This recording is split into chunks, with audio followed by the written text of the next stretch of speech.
আসসালামু আলাইকুম ওয়ারাহমাতুল্লাহি ওয়াবারাকাতুহু। গ্রামের নাম ছিল শালিয়াপুর।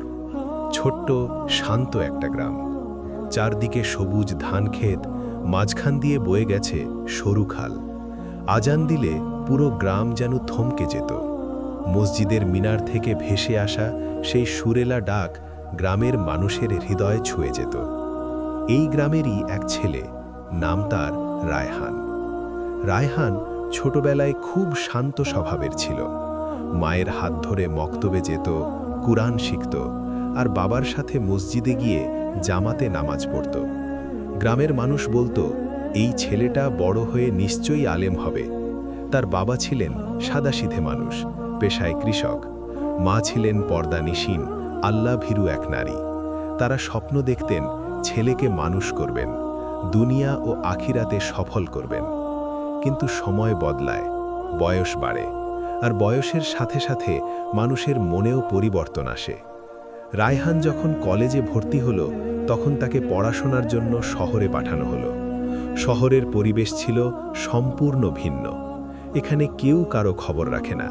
মসজিদের আজান শোনা যায়, কিন্তু অনেকেই তা শুনেও শোনে না। বন্ধুদের আড্ডা, মোবাইল, সোশ্যাল মিডিয়া, সিনেমা সবকিছু মিলিয়ে নতুন এক জগৎ। প্রথম প্রথম রায়হান নিয়মিত নামাজ পড়ত। হোস্টেলের রুমে দাঁড়িয়ে একা একা হলেও নামাজ আদায় করত। কিন্তু তার রুমমেটরা ছিল অন্যরকম। তারা বলতো, আরে ভাই, এত ধার্মিক হইস না, জীবনটা উপভোগ কর। নামাজ পড়ে তো বুড়া বয়সে পড়বি, এখন মজা কর।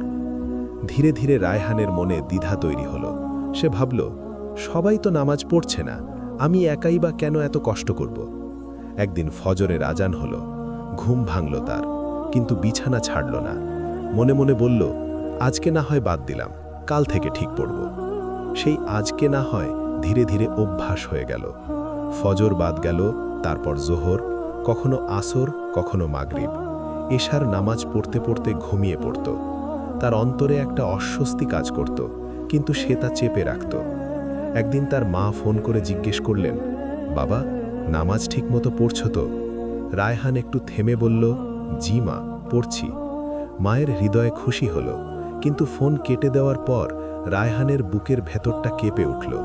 সে জানত সে মিথ্যা বলেছে। মিথ্যা একবার বললে দ্বিতীয়বার বলা সহজ হয়। শহরের বন্ধুরা তাকে ধীরে ধীরে অন্য পথে নিয়ে গেল। রাত জেগে আড্ডা, অপ্রয়োজনীয় ঘোরাঘুরি, হারাম হালালের বাছবিচার না করা, সব কিছুই তার জীবনের অংশ হয়ে উঠল। মসজিদের পথ থেকে তার দূরত্ব বাড়তে লাগল। একদিন জুম্মার দিন, তার এক বন্ধু বলল, চল আজ সিনেমা দেখতে যাই। রায়হান এক মুহূর্ত দ্বিধা করল।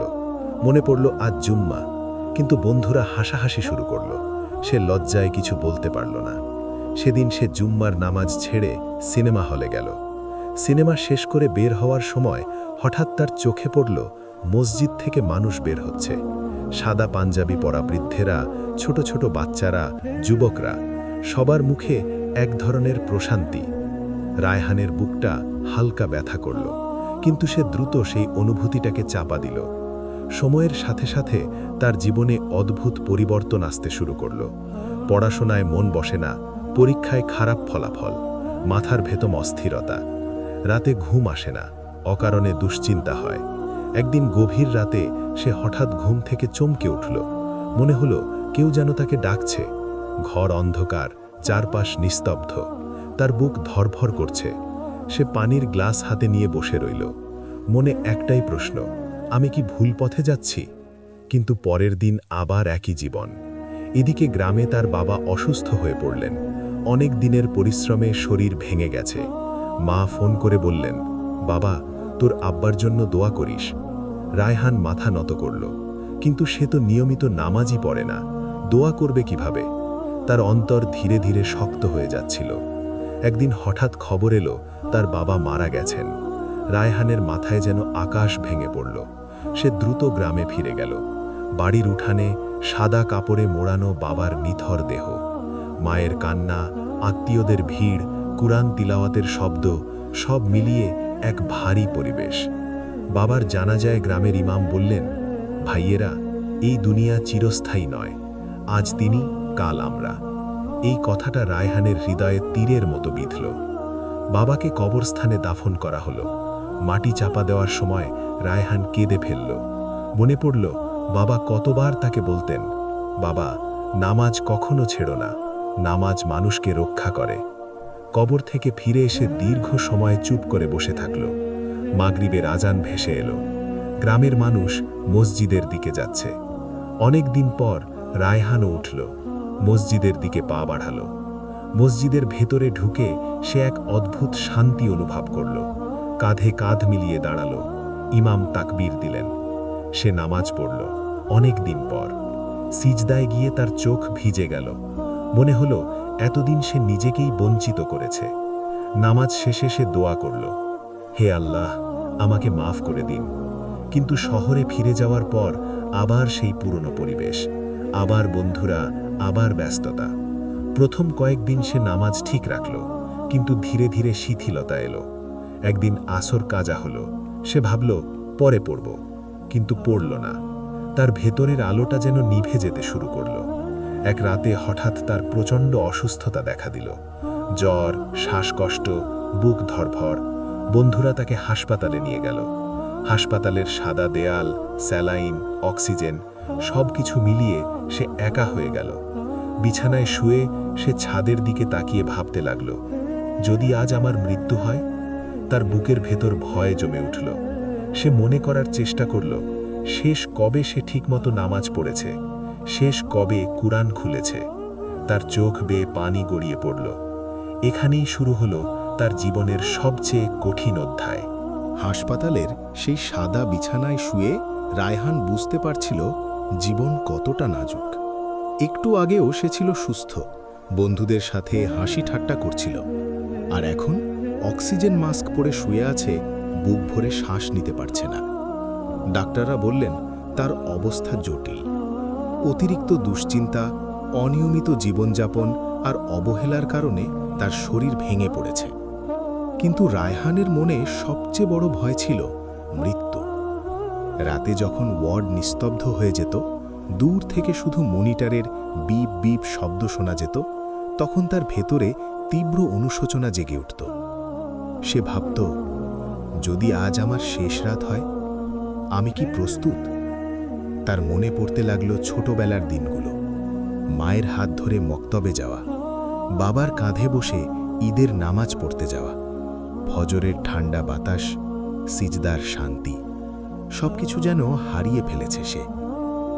হঠাৎ এক রাতে সে স্বপ্ন দেখল, সে এক বিশাল প্রান্তরে দাঁড়িয়ে আছে, চারদিকে অন্ধকার।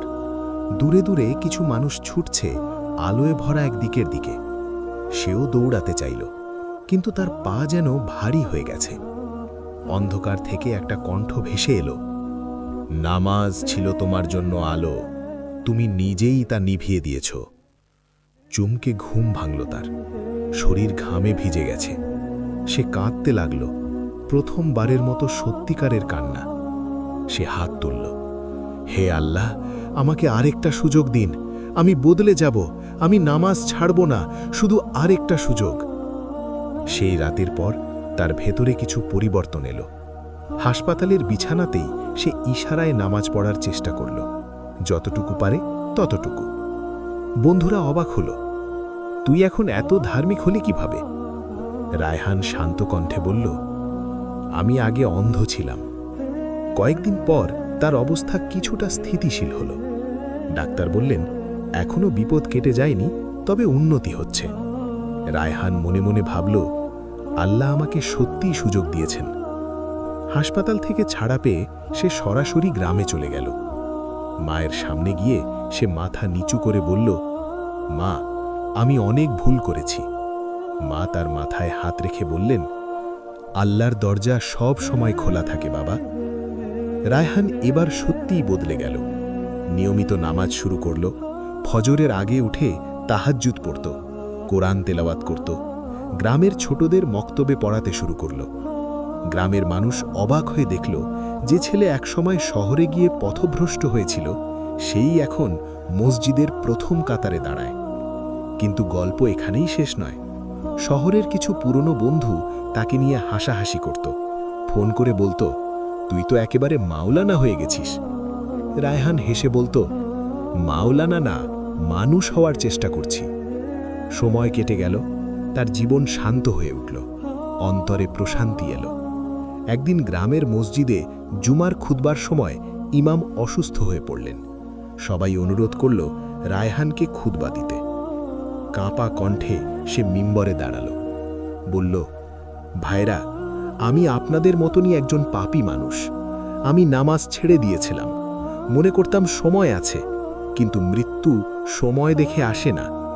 তার কণ্ঠ ভারী হয়ে এলো। মসজিদের ভেতর নীরবতা। সে বলল, নামাজ শুধু দায়িত্ব না, এটা আমাদের বাঁচার আলো। যে নামাজ ছাড়ে সে নিজের আলো নিভিয়ে দেয়। লোকেরা কাঁদতে লাগল। অনেক যুবক সেদিন থেকে নামাজ শুরু করল। কয়েক মাস পরের কথা, একদিন ফজরের আজান হল। রায়হান যথারীতি অজু করে মসজিদে গেল, নামাজ পড়ল, সিজদায় গিয়ে দীর্ঘ সময় রইল। ইমাম সালাম ফেরালেন, সবাই দোয়া করল, কিন্তু রায়হান উঠল না। মানুষ ডাকল, রায়হান, রায়হান। সে সিজদার অবস্থাতেই চলে গেছে চিরদিনের জন্য। গ্রামের মানুষ স্তব্ধ হয়ে গেল। ইমাম চোখ মুছতে মুছতে বললেন, যে নামাজ ছেড়ে অন্ধকারে গিয়েছিল, আল্লাহ তাকে আবার আলোয় ফিরিয়ে এনে সিজদার মধ্যেই মৃত্যু দিলেন। এর চেয়ে বড় সৌভাগ্য আর কি হতে পারে? মা কাঁদলেন, কিন্তু তার চোখে ছিল অদ্ভুত এক প্রশান্তি। তিনি বললেন, আমার ছেলে ফিরে এসেছিল, আল্লাহ তাকে গ্রহণ করেছেন। রায়হানের জানাজায় পুরো গ্রাম উপস্থিত হল। অনেক যুবক কাঁদতে কাঁদতে বলল, আমরা আর নামাজ ছাড়ব না। এই গল্পের শিক্ষা একটাই, সময় থাকতে ফিরে আসো। নামাজ শুধু 5টা সময়ের ইবাদত নয়, এটা হৃদয়ের জীবন। যে নামাজ ছেড়ে দেয় সে ধীরে ধীরে নিজের আত্মাকে শুকিয়ে ফেলে, আর যে ফিরে আসে আল্লাহ তাকে ফিরিয়ে নেন, যত বড় পাপীই হোক না কেন।